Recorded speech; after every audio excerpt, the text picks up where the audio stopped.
Hey everyone, Tim Stoddart here, coming to you from my home office in Colorado. This is the first time I'm shooting a video in my new office, and the reason is because I'm incredibly embarrassed by this hideous chandelier that I have. It's a rental. There's nothing I can do about it, so we're all just going to have to live and cope with this chandelier in the background. All right, so today I want to talk to you about selling consulting and coaching and services.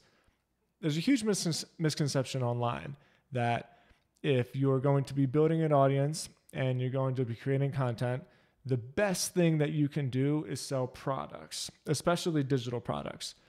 Digital products are great because they're infinitely scalable. So let's imagine I create a course.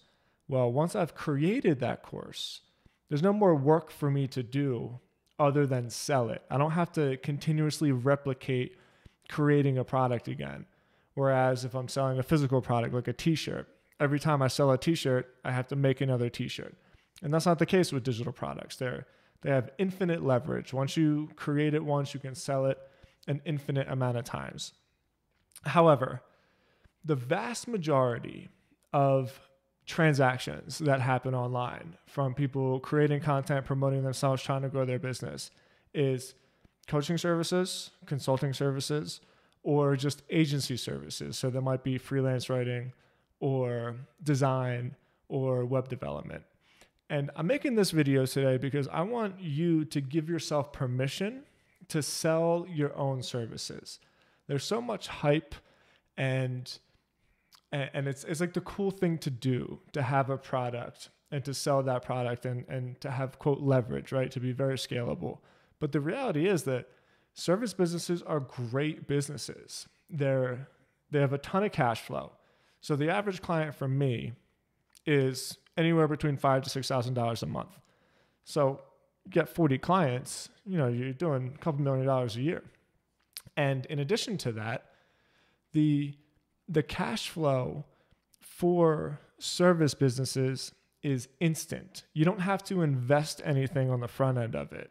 So if I'm creating a digital product, or even worse, if I'm creating like a SaaS product, like a software product, something that has a lot of code and a lot of development into it, it's not uncommon for me to be $100,000 in the hole before I've even made my first dollar.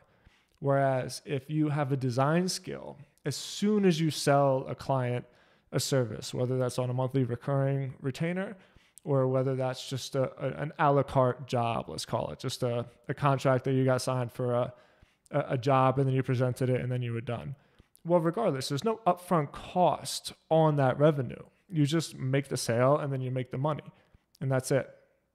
So there's a really interesting chart that I am going to put in the newsletter. You can see it at theblankpage.io, which gives a percentages of the majority of what people buy and what people are selling when they're creating content online. And when you see this chart, I think it'll be eye-opening for you, because you'll realize that so much of the hype and the hoopla of people selling products and being like solopreneurs that do millions of dollars of revenue with like 90% profit margins by selling a course, the vast majority of that is like overinflated, and people aren't actually creating those kind of businesses like you think they are. So if you have a service, if you have a skill, sell your service, sell your skill. And you might have to deal with some people and you might have to answer a few emails and you might have to deal with some clients. However, you can make a great living, you can make a lot of money, and you can do work that you love. So once again, I encourage you, if you have a service, sell it. Don't be embarrassed to sell it. Sell it confidently and be grateful for the ability to do so. All right, that's enough out of me. I will see you guys tomorrow.